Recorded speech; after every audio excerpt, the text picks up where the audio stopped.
बोले बाबा सहम गए, अरे मेरे ये स्वामी है, मैं इनके माथे पे हाथ रख के आशीर्वाद कैसे दे दूं। राम जी ने फिर दाढ़ी में हाथ डाला, खींचा।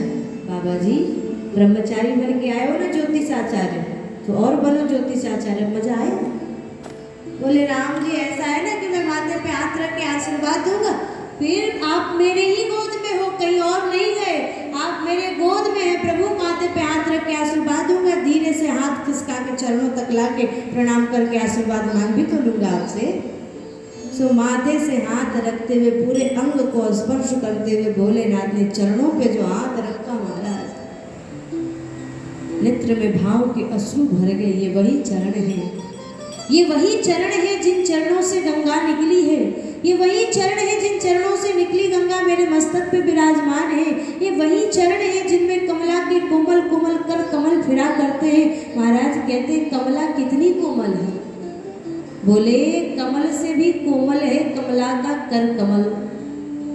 जब श्री किशोरी जी जाती है राजमहल से पुष्प वाटिका में, तो जनक जी जानकी जी के लिए राजमहल से पुष्प वाटिका तक, गिरजा मैया के मंदिर तक पुष्पों का पराग, पंखुड़ी नहीं पराग बिछवाते हैं। कहीं मेरी जानकी के चरण में पंखुड़ी न निकल जाए, सो पराग बिछवा देते हैं। सोचो जानकी जी के चरण कितने कोमल हैं, तो फिर उन जानकी जी के हस्तकमल कितने कोमल होंगे। वो जानकी जी जब प्रभु के चरण कमल की सेवा करती है ना, तो प्रभु के चरण कमल लाल लाल पड़ जाते हैं। बोले बाबा सोच रहे, अरे प्रभु के चरण कितने कोमल हैं, कमल से भी कोमल है कमला के कर कमल, और उससे प्रभु के चरण कमल की सेवा होती है तो चरण कमल लाल लाल पड़ जाते। तो सोचो जिनके चरण कमल इतने कोमल हैं, उनका सर्वांग अर्थात पूरा अंग कितना कोमल होगा, उनके फिर महाराज हस्त कमल कितने कोमल होंगे, फिर उनका नयन कमल कितना कोमल होगा, और फिर उनका हृदय कमल कितना कोमल होगा, और उसी हृदय कमल में भगवान संतों को बिठाते वो संत कितने कोमल होंगे। तो स्वामी जी कहते हैं हमारे राम जी संतों को अपने हृदय में बसा के रखते हैं। इसलिए ऐसा है कि संत को, सदगुरु को आप भी अपने हृदय में बसा के रखो। संत के साथ खड़े होकर के आप फोटो खिंचवाएं या न खिंचवाएं, लेकिन ऐसा कार्य करिए जिससे संत के हृदय में फोटो खिंच जाए। राम जी संतों को हृदय में बिठाते हैं। ऐसे संतों, कहते भगवान का तो अवतार ही संतों की सेवा के लिए हुआ है। विप्रदेन सुरसंत हित लीन मनुज अवतार, भगवान तो संत की सेवा करने ही आए हैं। संतों से भगवान बड़ा प्रेम करते हैं। ऐसे संतों का आशीर्वाद मिल जाए तो महाराज जीवन धन्य हो जाएगा। सत्पुरुषों का संग, संतों का संग सबसे सुंदर होता है।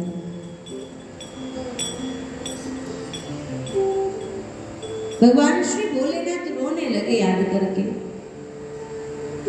मैया कौशल्या ने कहा आप रोते ही रहोगे कि मेरे लाला को और आगे आशीर्वाद भी दोगे। मैया से भोलेनाथ ने कहा मैया आशीर्वाद तो दूंगा, पर आप इनके भविष्य को तो जानिए, अभी मैं वर्णन करके सुना रहा हूँ आपको। मैया ने कहा मुझे ज़्यादा कुछ नहीं जानना, बस इतना बता दो ना, मेरा लाला बड़ा होगा तो अयोध्या के राज्य सिंहासन पे बैठेगा कि नहीं। राम जी ने कहा बाबा जी आप सारी बातें बताना, पर ये बात तो मत बताना कि राज्य सिंहासन पे बैठेगा कि नहीं, क्योंकि पहली बार तो मुझे सिंहासन पे बैठना नहीं, मैं तो बन जाने वाला हूँ। और अगर कहीं गलती से भी आपके मुख से ये बात निकल गई ना कि मेरा वनवास होने वाला है, तो मैया यहीं पर मूर्छित होकर गिर जाएगी।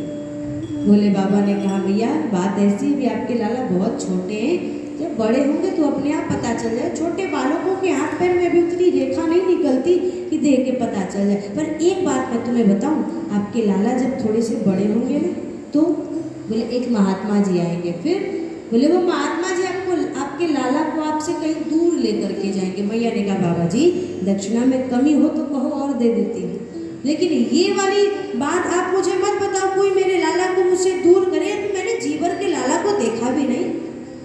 अरे मैया पूरी बात तो सुन लो, महात्मा जी आएंगे आपके लाला को लेके जाएंगे, लाला जाएंगे अकेले पर दुकेले होके लौटेंगे।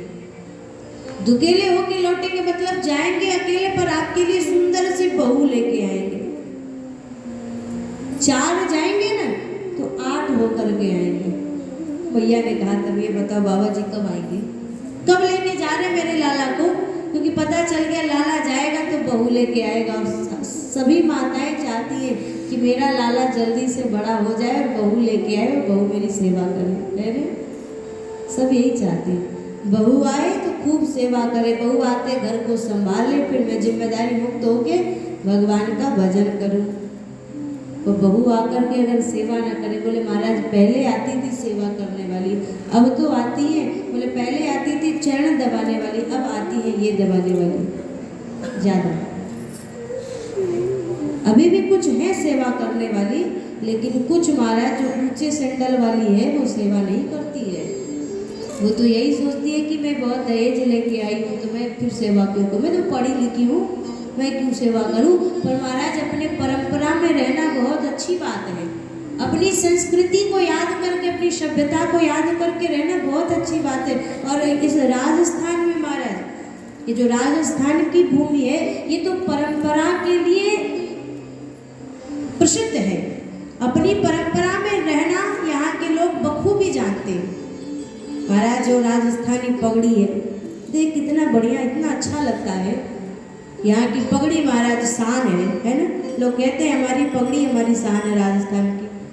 तो और माताओं के सर पे पल्लू, बीच में जिन्होंने सर से पल्लू हटा दिया था, कोरोना के समय में पता चला कि पल्लू का क्या महत्व है, मुख को ढक के रखने का महत्व क्या है, ये कोरोना के समय में पता चला।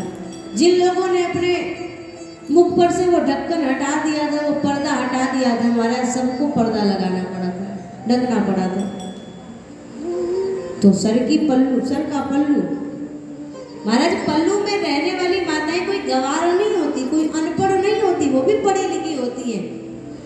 उन्हें पता होता है बस ये कि मेरा संस्कार, मेरी संस्कृति और सभ्यता मुझे यही सिखाती है कि अपने संस्कृति को याद करके रखो, सदैव संस्कारवान बन करके रहो। मैया श्री कौशल्या प्रसन्न हो गई, लाला जाएगा मेरे लिए बहू लेकर के आएगा।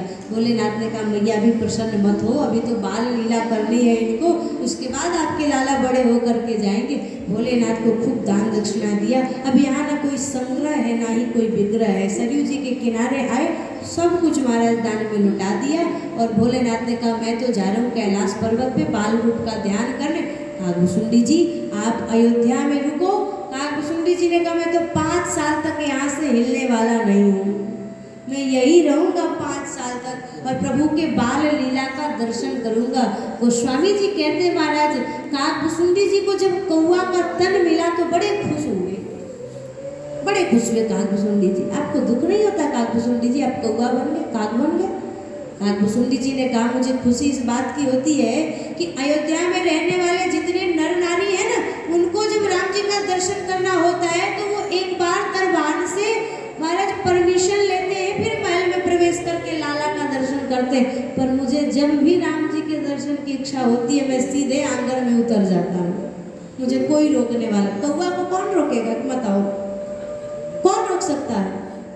कल हम गोविंद देव जी का दर्शन करने के लिए गए थे महाराज, वो सौभाग्य तो शायद पुजारी जी के सिवा अन्य किसी इंसान का भी नहीं है, जो सौभाग्य महाराज उन पक्षियों का है जो गोविंद देव जी के महाराज उस सिंहासन के ऊपर चढ़ करके बैठे थे। ये भी विचारणीय विषय है, वो भी कोई साधारण पक्षी नहीं होगा जो गोविंद देव जी के सिंहासन के ऊपर चढ़ करके बैठा हो।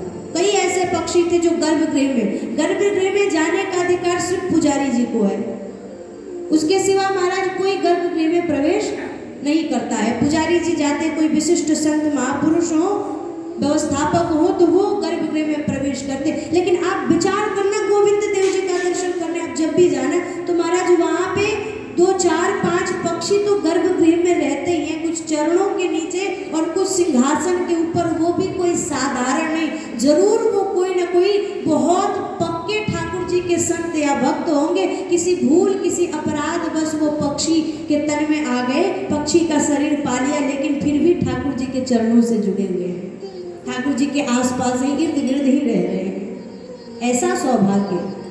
कागभूषुंडी जी कहते हैं कि मुझे बड़ी प्रसन्नता होती है, मैं काग का तन पा करके खुश हुआ। जब इच्छा होती है मैं तो राम जी को आंगन में जब देखता हूँ ना कि राम जी खेल रहे हैं, खा रहे हैं, तो मैं उतर जाता हूँ। गोस्वामी जी ने बड़ा सुंदर, बिंदु जी महाराज ने पद लिखा कागभूषुंडी जी के लिए।